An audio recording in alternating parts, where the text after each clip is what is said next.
오늘 GQS 주제 푯대를 향하는 하늘 백성이라는 제목으로 은혜를 나누려고 합니다. 오늘의 말씀은 구원을 대하는 성도의 바람직한 태도는 무엇인가? 그리고 정말로 믿음이 있는 삶은 어떤 삶인가? 우리에게 질문과 도전을 주는 주제라고 할 수 있습니다. 사랑하는 성도 여러분, 우리가 어떤 사람을 볼 때 믿음이 크다, 믿음이 있다라고 말하는 것은 과연 무엇을 이야기하는 걸까요? 때로 저희는 큰 확신을 가진 것이 믿음이라고 생각합니다. 그러나 생각해 보면 이 세상을 망치는 사람들은 찔러도 피 한 방울 안 날 정도로 큰 확신을 가지고 있는 사람들입니다. 전쟁도 그런 확신을 가진 사람들이 일으키는 거고요. 내가 잘못했다라고 생각하지 않은 사람만이 남에게 상처를 줄 수 있습니다. 믿음이 큰 것이다, 확신이 큰 것이다 라고 말하기엔 무언가 이질적입니다. 물론 믿음에는 그런 부분이 있습니다. 세상이 누가 뭐라 하든 내가 하나님 믿고 걸어가는 것, 그런 부분도 있습니다. 그러나 우리의 감정은 솔직한 것이기 때문에 불확실함을 느끼는 감정 자체를 우리가 죄로 여겨서도 안 되고요. 우리가 땅에 발을 딛고 살고 있기 때문에, 그리고 육신을 입고 있기 때문에 우리가 기도해도 배가 부르지는 않습니다. 우리가 40일 금식 기도하고 반드시 미음이라도 먹어야 돼요. 우리가 육신의 그 체험이 있어야 하기 때문에 이 육신 앞에 우리의 확신이 무너지는 경험을 하곤 합니다. 이 확신이 무너지면 과연 믿음이 없다라고 말할 수 있는 것인가? 어떤 사람은요, 믿음이라고 말하면서 동시에 자신을 속이면서 최면을 걸 때가 있습니다. 그리고 내가 확신이 없음에도 불구하고 믿는다 그렇게 자기 최면 걷는 경우가 많다는 거예요. 근데 어떤 사람은요, 그냥 무던하고 그냥 말도 적은데 실천으로 순종으로 자신의 믿음을 증명하기도 하지요. 예전에 초대교회 기독교 사화를 본 적이 있습니다. 그런 이야기가 있었어요. 이제 신사참배로 일본군이 잡으러 온다고 했었을 때 강단에 있던 목사님이 떵떵거리며 소리를 치면서 나는 주님이 그러했듯 칼과 총과 그런 박해학 가운데서도 절대로 하나님 배반하지 않겠습니다 라고 선포를 했는데, 그 목사님은 결국엔 신사참배를 하셨대요. 근데 뒤에서 그냥 그 말씀을 듣고 울고 기도했던 성도님은 끝까지 신앙을 지켰다고 하는 것입니다. 어떤 사람이 믿음 있는 사람인 겁니까? 두려움과 떨림으로 기도했던 사람, 그렇지만 자신의 믿음을 지켰던, 순종으로 지켰던 사람, 아니면 앞에서 떵떵거리며 확신에 가득 찬 어조로 말한 사람, 어떤 사람이 믿음이 있는 것일까요? 우리는 그 답을 확실히 알고 있습니다. 실천하로, 순종으로 자신의 믿음을 증명한 이가 참 믿음 있는 사람인 것입니다. 마태복음 21장 28절 이하에 보면 예수님께서 두 아들의 비유를 말씀하신 바가 있었습니다. 한 아버지가 포도원을 경영하는데 일손이 부족했는지 아들들에게서 포도원 일을 해달라고 요청했습니다. 그런데 포도원 임무가 많이 고됐었나 봐요. 그래서 내키지 않았었나 봐요. 그 가운데 첫째 아들은 아버지, 내가 아버지 일을 도와드리겠습니다 이렇게 약속하고 장담하셨고, 둘째 아들은 일을 도와드리는 것이 부담되어 아버지께 솔직히 말하고 거절하였습니다.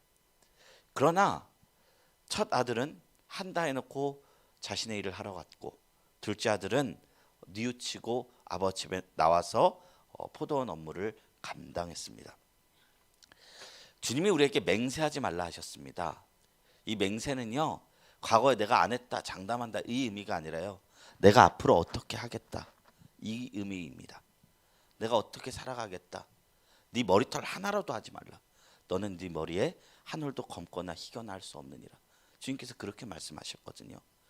하나님 앞에 내가 어떻게 하겠습니다, 어떻게 하겠습니다, 이게 믿음이 아니라 우리가 주님 앞에 주어진 것을 성실히 해나가고, 우리의 불완전한 걸음 속에서도 그 순종과 불순종의 길을 우리가 분별하면서 걸어가는 삶 자체가 믿음이라는 것입니다. 확신을 가지고 장담한 첫째는 아버지의 뜻을 거스르는 자가 되었고, 당장은 요동하고 흔들리고 확신하지 못했던 둘째 아들은 아버지의 뜻을 따르는 아들이 되었습니다. 우리 모두는 이 말씀의 비유처럼 모두 아버지의 요청이 있는 단계입니다. 하나님도 우리에게 요청하십니다. 너희 예수 그리스도를 믿고 내가 진 십자가를 지고 걸어라. 이렇게 말하였을 때 크게 아멘을 외치고 자신의 살 길을 걸어가는 이가 있고, 반대로 걷기 싫어 투덜대면서도 결국 하나님이 원하시는 뜻을 이루는 이가 있습니다. 정말 믿음이 있다라고 말할 수 있으려면 그것을 증명하는 것은 말이 아니고 확신이 아니고 순종인 것입니다. 그것이 믿음으로 불리울 수 있는 것입니다. 그래서 우리 믿음의 증거는 무엇이냐? 확신이 아니라 순종입니다. 순종이 믿음의 증거라는 것입니다. 모든 그리스도인은 아무도 이 땅에서 완성된 존재라고 부를 수 없습니다. 다 과정 가운데 있습니다. 그것은 우리뿐만 아니라 사도 바울도 마찬가지입니다. 사도 바울이 위대한 사도 같지만 자신을 죄인 중에 괴수라고 여겼고요. 오늘 말씀에서 나는 앞에 있는 것을 뒤에 지나가는 것을 바라보지 않고 오직 부르심의 상을 쫓아 달려간다라고 말하고 있습니다. 그리고 자신이 아직 신앙의 목표 지점에 도달하지 못했다고 말하고 있습니다. 그가 구원의 확신이 없었기 때문에 그렇게 말하는 것이 아닙니다. 도리어 신앙이 성숙한 자일수록, 구원의 확신을 품은 자일수록 겸손한 마음으로 더욱 깨어서 우리가 걷고 있는 신앙의 여정을 완주해야 하기에 자신을 독려하는 말인 것입니다. 믿음의 여정은요, 완주하는 데 의미가 있습니다. 얼마나 잘하고 얼마나 지혜롭고 보다는, 솔로몬처럼 지혜롭다가 망하기보다는 차라리 야베스처럼 고통 중에 태어났지만 그 고통 중에 태어났지만 주님 저와 동행해 주십시오, 제 지경을 넓어 주십시오 하면서 평생 동행하면서 그 두 줄 기록되었지만 그렇게 마감한 삶이 훨씬 복이 있다는 것입니다. 공동체 지체들과 사랑으로 서로 위로하고 믿음으로 독려하면서 이 믿음의 경주를 완주해야 합니다. 교회의 존재 목적이 그겁니다. 나도 완주해야 되지만 옆 사람 완주시키게 하는 거고요. 내가 완주 못할 것 같으면 옆 사람 도움을 받기 위해서 교회가 존재하는 겁니다. 그래서 마음 다해서 말씀을 나누려고 합니다. 첫 번째 주제입니다. 바울은 표대를 향하여 달려가고 있습니다. 그런데 바울이 첫째 질문으로 현재 자신의 영적 위치를 어떻게 설명하고 있습니까? 이게 12절입니다.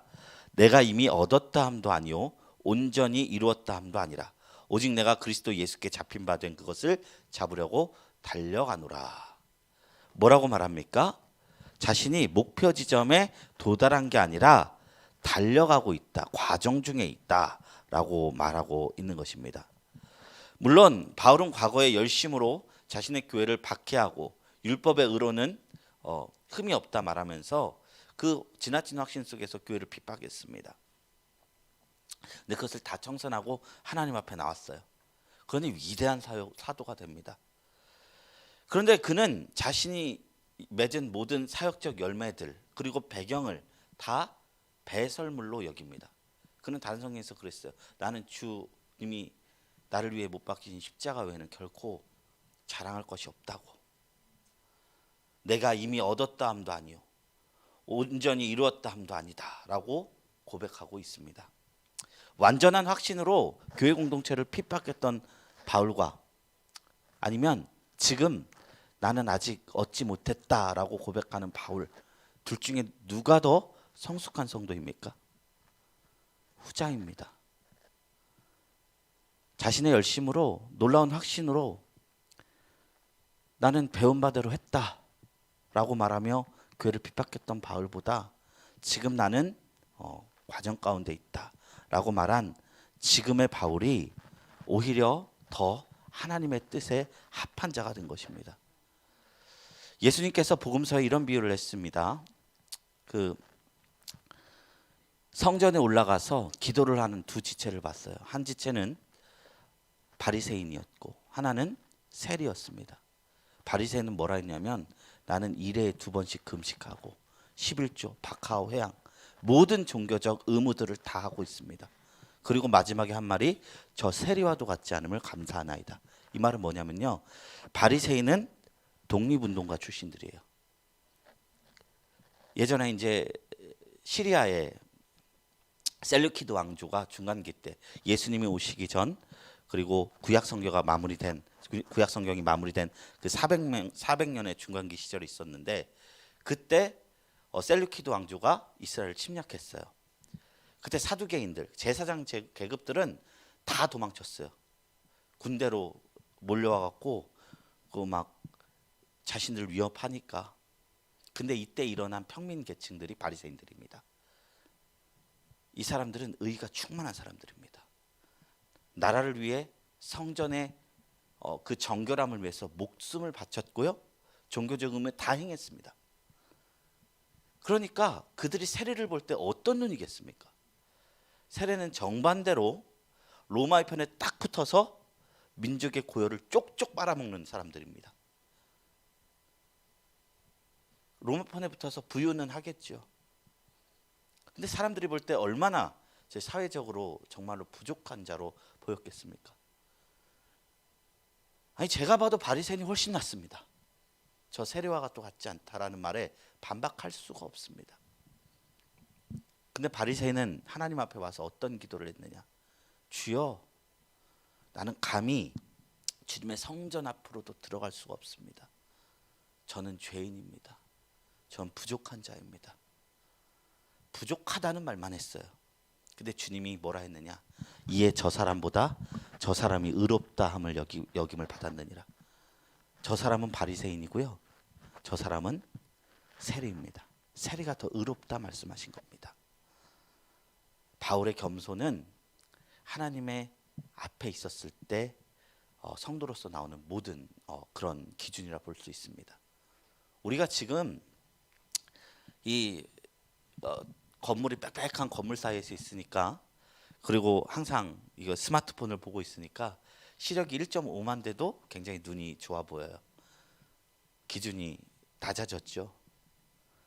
근데 몽골 초원에서는 맨날 지평선을 보니까, 맨날 해가 떨어지는 그 초원 앞에 그 지평선을 보니까 시력이 뭐 3.0, 4.0 이 수준들도 있다는 거예요.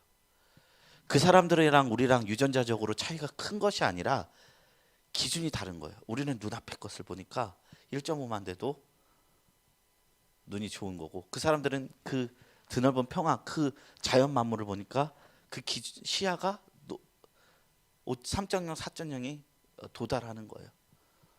우리가 하나님으로 기준을 삼고 나 자신을 보면 이 세리와 같은, 그리고 바알과 같은 자세를 가질 수밖에 없다는 것입니다. 아무것도 하나님 앞에 우리가 내세울 게 없다는 것입니다.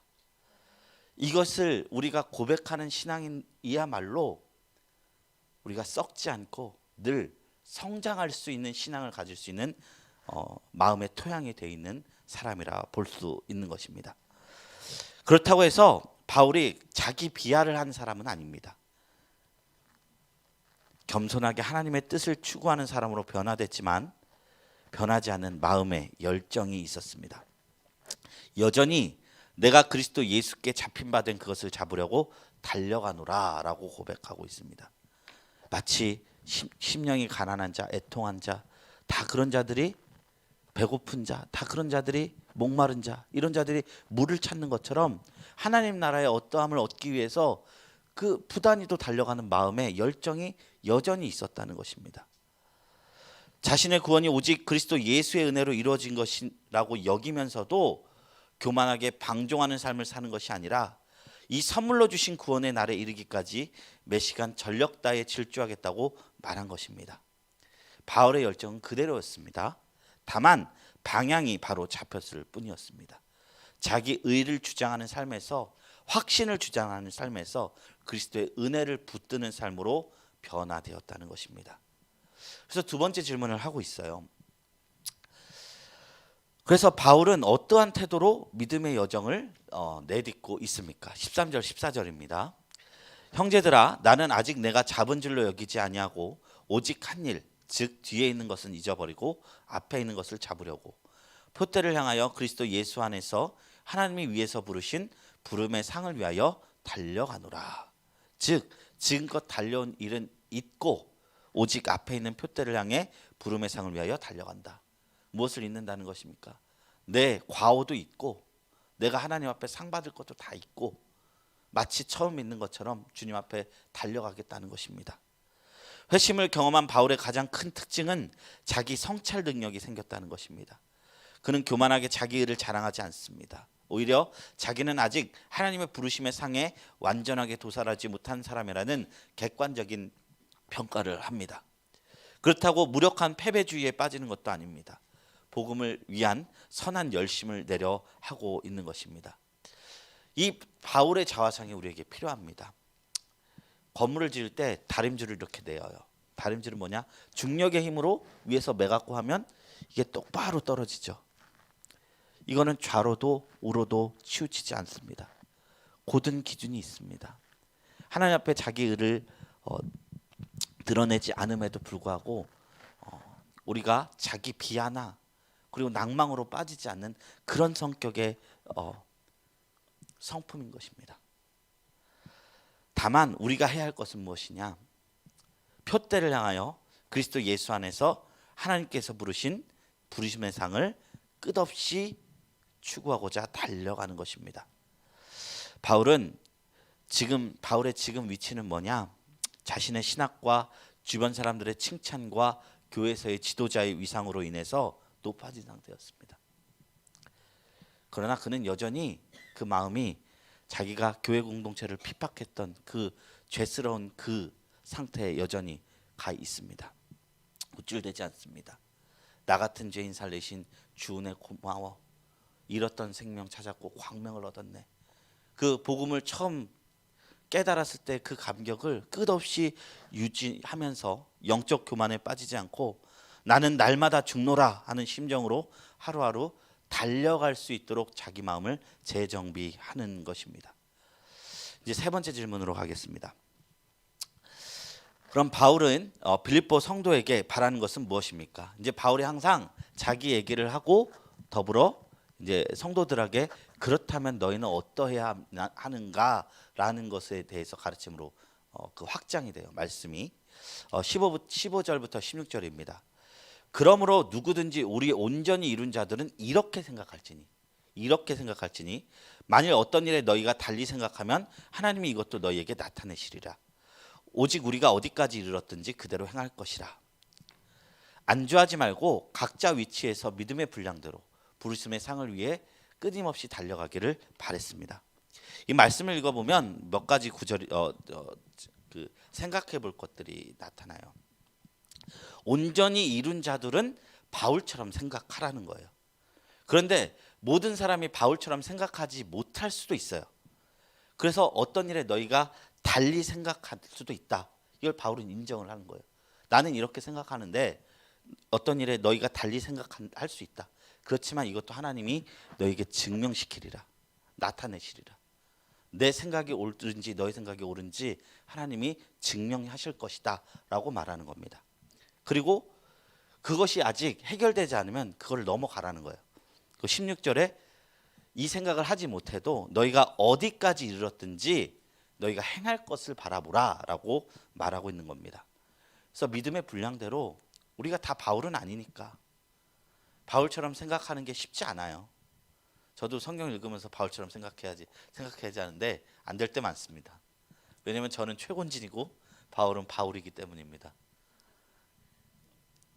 그런데 대부분 하나님은 말씀에서 말하는 것을 내 삶에서 네가 틀렸고 말씀이 맞다라는 것을 많이 증명해 주신 경험이 있다 보니까 그것을 약간 귀납적으로 그래 하나님의 말씀에 이걸 증명해 주실 거야. 나타내 주실 거야. 달리 생각해도 그 마음 하면서 하나님 마음에 내 마음을 좀 조율하는 자세로 가는 거죠.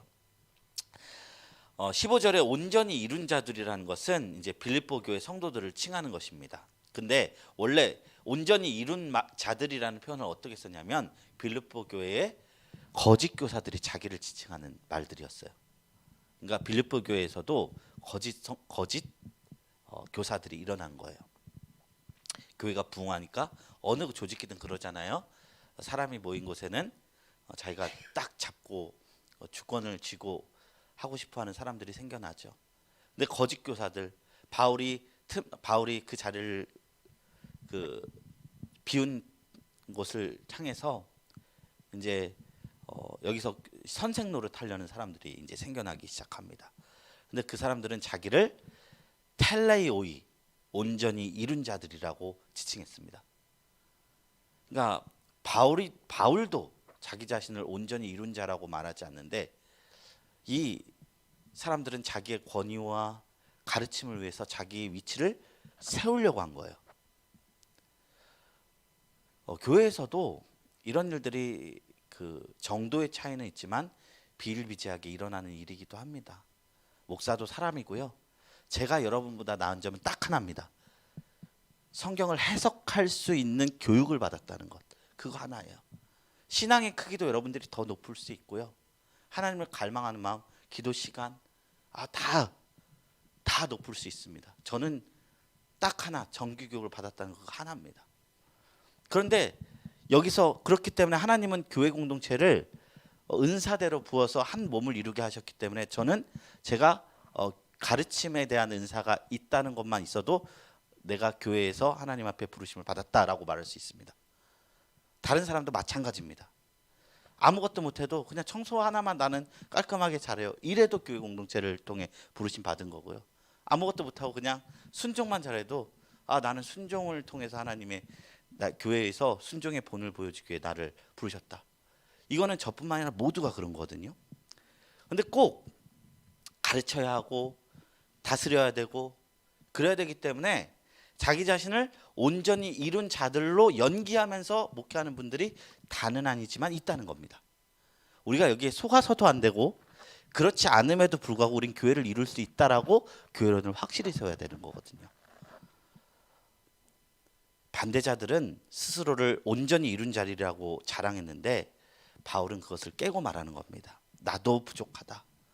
나도 너희들과 똑같이 표대를 향해 나아가는 한 사람의 경주자일 뿐이다. 빌립보 교회 성도들이 온전히 이룬 자들이라고 말하며 너희 온전히 이룬 자들이라고 생각하는 자들 나처럼 생각해다오 라고 말하는 것입니다. 권위주의적으로 자기 말만 들으라고 말하지 않습니다. 오히려 모든 성도는 하나님의 말씀에 비추어서 생각과 행동의 규칙을 자기가 정할 수 있습니다. 왜냐하면 하나님이 각자에게 가르쳐주는 영역이 있습니다. 공적으로 가르쳐주는 영역, 하나님과 동행하면서 하나님이 직접 성도에게 가르쳐주는 영역이 있기 때문에 그 모든 것을 하나님께서 선하게 드러내 주실 것이라. 복음서에서 그러잖아요. 악한 자든 선한 거든 하나님 앞에서 안 드러나지 않을 것이 없다. 주님께서 그런 말씀하신 것을 기반으로 바울은 이야기하는 것입니다. 이제 나눔으로 가도록 하겠습니다. 신앙은요, 목표를 향해 달려가는 경주입니다. 구원의 확신을 강조한 나머지 너무 일찍 안주하는 신앙을 가졌는지 아니었는지 돌아보고 우리가 부름의 상을 받기 위해 달려가야 할 것은 무엇인지 생각해 봤으면 좋겠습니다. 두 번째 질문입니다. 믿음의 길은 혼자 가기 어렵습니다. 그래서 사도는 빌립보 성도들에게 우리 함께 걷자고 제안합니다. 다른 이들과 함께 걸을 때 얻는 유익은 무엇인지 우리가 생각해 봤으면 좋겠습니다. 이제 두 번째 챕터로 넘어가겠습니다. 두 번째 챕터에 바울은 그리스도의 영광에 이르기까지 성도가 어떻게 살아가야 하는지를 권면합니다. 첫 번째 질문입니다. 성도가 믿음의 길을 걷다가 경계할 일은 무엇입니까? 18절에서 19절 말씀이에요. 내가 여러 번 너희에게 말하거니와 이제도 눈물을 흘리며 말하노니 여러 사람들이 그리스도의 십자가의 원수로 행하느니라. 그들의 마침은 멸망이요 그들의 신은 배요 그 영광은 그들의 부끄러움에 있고 땅의 일을 생각하는 자라. 이거를 이제 그 성경에서 말하지 않은 배경적으로 본다면 영지주의적 이단에 대해서 얘기하는 부분이거든요. 여기서 보면 영지주의자는 두 가지 특징이 있었어요. 영지주의는 뭐냐? 영적인 세계와 육적인 세계를 나눠요. 그래서 영적인 것은 거룩하고 육적인 것은 악하다. 이게 사실은 조로아스터교에서 나온 교리지 기독교적인 게 아닙니다. 기독교는 이 세상도 하나님이 지으신 바 됐으니 선하고 선한 세상인데 병든 거예요.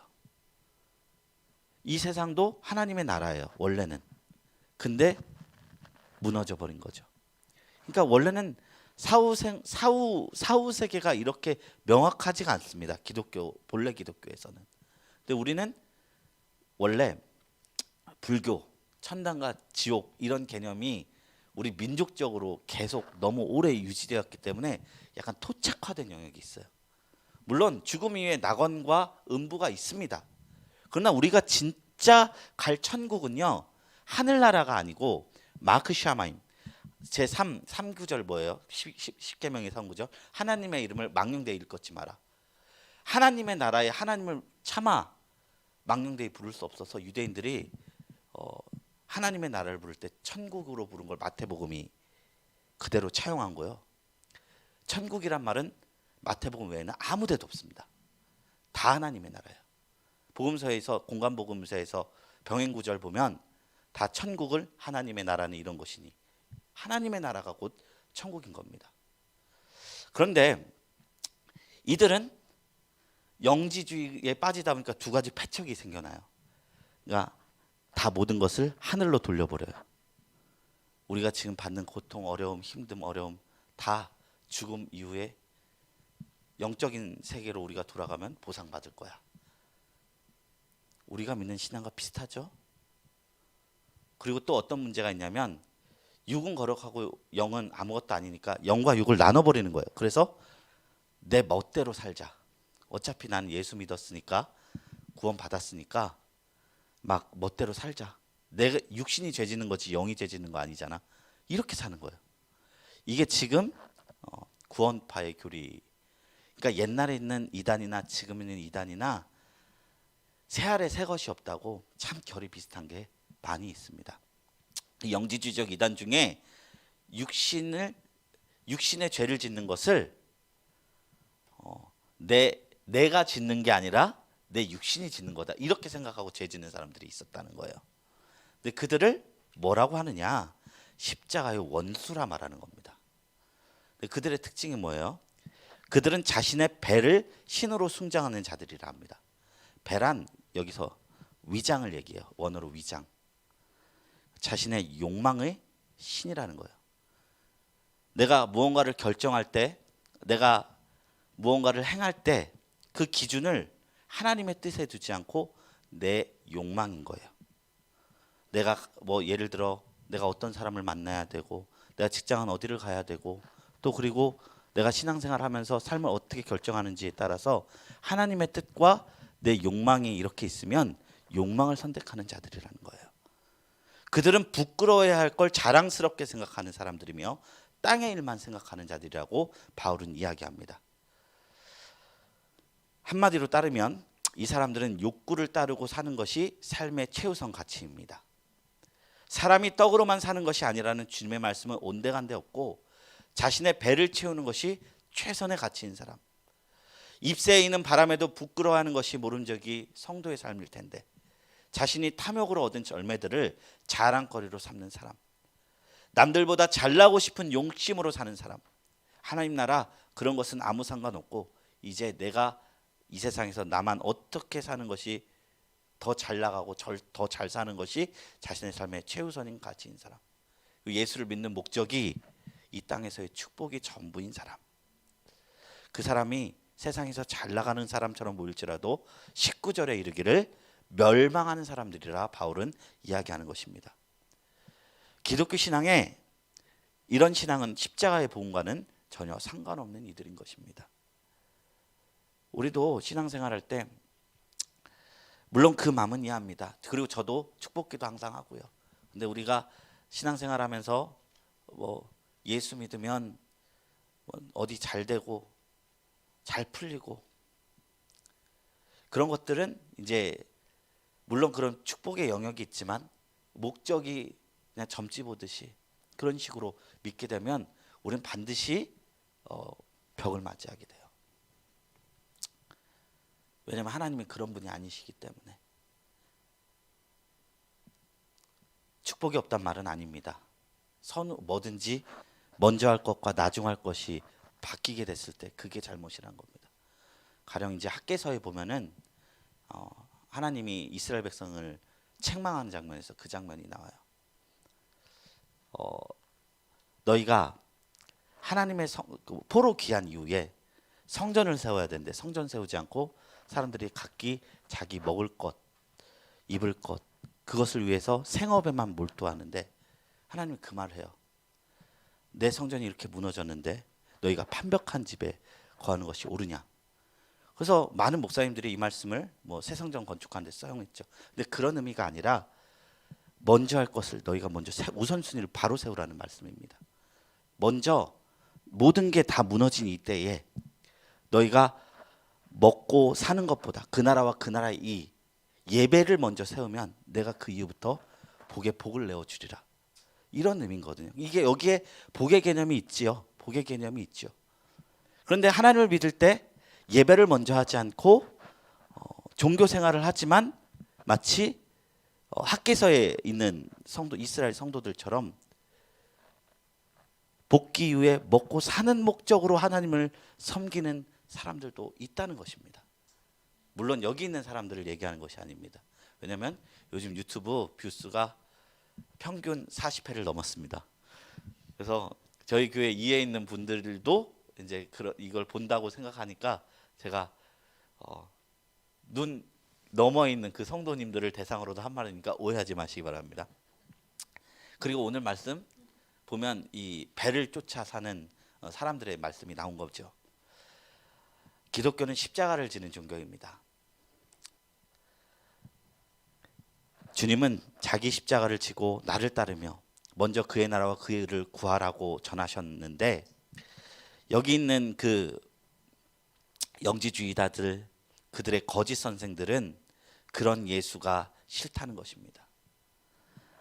나의 욕망을 채워줄 신을 찾는 것입니다. 그들의 신은 배요. 그게 최고로 잘 사는 거라 착각하는 자들인 것입니다. 하나님의 백성이 아니라 그들은 그냥 땅의 사람들입니다. 우리가 최우선으로 여기는 가치가 하나님이 말씀하시는 게 아니라 세속이라면 이 말씀을 주의 깊게 읽었으면 좋겠습니다. 바울은 빌립보 성도들에게 이런 자들의 행위를 본받지 말고 오히려 바울 일행의 복음에 합당한 삶을 본받으라고 권면하는 것입니다. 모든 것이 온전히 이뤘다고 하면서 다 자기 욕심대로 하는 사람 따르지 말고 그냥 나는 하나님 앞에서 은혜 받은 죄인이다 여기며 부르심의 상을 쫓아 걸어가는 성도, 이게 십자가 지고 거는 성도라는 것입니다. 그래서 이제 두 번째 질문입니다. 성도는 이 땅에서 어떠한 정체성을 지니고 살아야 합니까? 20절 21절입니다. 그러나 우리의 시민권은 하늘에 있는지라 거기로부터 구원하는 자 곧 주 예수 그리스도를 기다리노니 그는 만물을 자기에게 복종하실 수 있는 자의 역사로 우리의 낮은 몸을 자기 영광의 몸의 형체와 같이 변하게 하시리라. 즉 하늘 시민의 정체성을 가지고 그리스도의 영광을 소망하며 믿음의 길을 우직하게 걸어가야 한다는 것입니다.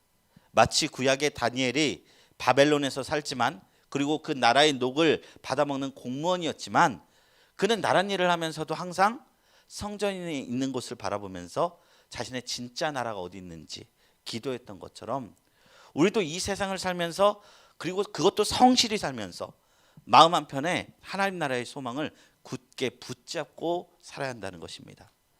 바울은 로마의 시민권을 가지고 있었던 사람이었습니다. 로마 시민권을 가진 자는 로마 의회에서 투표할 수 있었고 공직에 진출할 수도 있었고 사업을 하면서도 법적 계약을 체결할 수도 있었습니다. 결혼과 이주의 자유가 있었으며 재판에 항소할 수도 있었고 함부로 고문이나 채찍질을 당하지 않을 권리가 있었습니다. 그리고 반역죄가 아닌 이상 사형 형벌을 받지 않았습니다. 이것이 바울이 가진 시민권의 권리였습니다. 바울이 이방인의 사도가 될 수 있었던 배경이기도 합니다. 그런데 바울은 자신의 로마 시민권을 자랑하는 것이 아니라 하늘 시민권을 자랑합니다. 빌립보 성도들도 비록 로마 사회에 살고 있지만 로마 시민의 정체성이 아니라 하늘 백성의 정체성을 가지고 하늘 말씀에 통치받으며 살기를 바란다. 우리에게 권면하고 있는 것입니다. 우리 스스로에게 질문했으면 좋겠습니다. 우리의 정체성이 하늘에 가깝습니까? 아니면 이 땅에 가깝습니까? 이 질문 앞에 순수히 서봐야 한다는 것입니다. 하늘 시민의 정체성을 가지고 산 사람만이 오늘 말씀의 마지막 부분인 종말론적인 온전한 부활에 이를 수 있음을 오늘 말씀은 우리에게 이야기하고 있는 것입니다. 그래서 믿음으로 부활 얻습니다.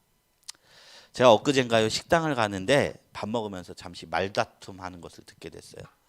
내용이 뭐냐면 우리나라 사는 사람이랑 조선족 출신 분이 있는 것 같더라고요. 그래서 밥을 같이 먹는데 우리나라 사람이 그 얘기하는 거예요. 중국이 우리나라 문화를 너무 많이 자기 거라 우긴다. 한복 이런 것도 자기 거라 요즘 우기잖아요. K-팝 이런 게 너무 발달하니까 그 문화를 자기화하잖아요. 이런 말을 하니까 조선족 출신 분이 발끈하는 거예요. 이 역사관이라는 것은 학자들이 우기면 그거는 조선학자들이 그러는 거지 우리나라에서는 안 그런다는 거예요. 그리고 백두산도요. 일부는 중국에 걸쳐 있고 일부는 북한에 걸쳐 있잖아요. 근데 북한에 걸쳐 있는 건 3분의 1밖에 안 된다고. 그러면서 중국 편을 드는 겁니다. 그럼 이제 생각해 봅시다. 이 조선족 사람이 말하는 우리나라는 어디예요? 중국이에요. 이 조선족 출신 사람은 지금 그 나라 간에 이제 문화 말싸움을 하는데 우리나라 하는데 우리나라 분명히 나는 한국말을 듣고 있어요. 둘 다 한국말로 대화하고 있어요. 근데 한 사람은 우리나라가 한국이에요. 근데 한 사람은 우리나라가 중국이에요. 사랑하는 성도 여러분, 예전에 저는 언어만 같으면 한민족이라고 생각했습니다. 그런데 한 민족이 되기 위해서 언어보다 더 중요한 것이 있습니다.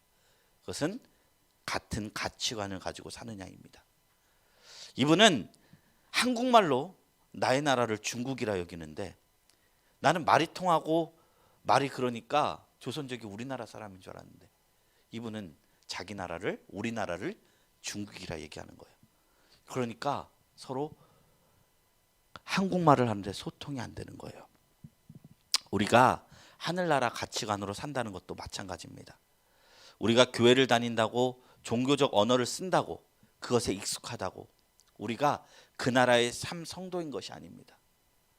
내가 인정하고 내가 최우선으로 두는 가치관이 하늘나라 가치관이어야 할 때 나는 비로소 인종과 언어를 넘어 그 나라의 백성이 되는 것입니다. 사랑하는 성도 여러분, 천국 시민이 되기 위하여 우리의 가치관을 하늘 가치관으로 변화시키기를 주님의 이름으로 축원합니다. 주님의 공로로 우리는 이미 천국 시민입니다. 그러나 그 시민권을 얻은 우리들은 이미 얻었으니까 안주하거나 나는 이미 천국 시민이니까 세상에서도 얻어야 할 거 얻어야겠다 하면서 사시는 것보다 사도 바울처럼 마치 얻지 못한 메달을 따는 국가대표 선수처럼 박차고 달려나가게 되시기를 축원합니다. 그 달려감의 여정에 주님께서 인도해 주시고 놀라운 상급과 은혜로 우리가 완주할 수 있도록 도와줄 줄로 믿습니다. 이제 말씀 마지막 나눔 제목을 나누고 오늘 예배를 마치겠습니다. 성도의 정체성은 땅의 백성이 아니라 하늘 시민입니다. 그러므로 성도는 하늘 시민답게 마지막 날에 이루어질 구원의 영광을 소망하며 오늘 하루의 고난을 참아낼 수 있어야 합니다. 지금 하늘 순례길 앞에 놓인 내 고난과 장애물은 무엇인지 생각해 보겠습니다. 우리 이제 말씀을 생각하면서 잠시 기도했으면 좋겠습니다. 하나님, 우리가 신앙의 연처가 오래되면 오래될수록 우리 앞에 주님을 향한 갈급함은 줄어들 때도 있고 이 세상의 가치들이 우리 마음속에 스며들어올 때도 너무나 많이 있음을 고백드립니다. 롯이 그 의로운 심정이 소돔과 고모라에 있으면서 손상된 것처럼 상했던 것처럼 우리에게도 그런 시험이 있음을 고백드립니다. 하나님, 우리가 주님 나라 갈 때까지 주님 나라가 얼마나 영화롭고 가치 있는 나라인지 깨닫게 하여 주시고 그 나라 바라보며 늘 걸어갈 수 있는 용기를 허락하여 주시옵소서. 주님, 이 시간 우리가 주님 앞에 간구하며 기도합니다. 하나님, 잠시 우리가 주님 나라의 의가 어디에 있는지 명확하게 알고 기도할 수 있는 소망을 주시고 우리가 이미 얻었다 여기는 것이 아니라 사도 바울처럼 부르심의 상을 쫓아 지금 내가 해야 할 것이 무엇인지 바라보며 달려갈 수 있도록 붙잡아 주시옵소서. 주님, 우리의 심령을 붙잡아 주시옵소서. 또한 우리가 기도해야 할 많은 이 땅에서 기도 제목들이 있습니다. 이 기도 제목들을 이 시간 주님 앞에 올려드리니 주님 응답하여 주시옵소서. 우리 다 같이 이것을 위해 주여 삼창하시고 기도하며 나갑니다.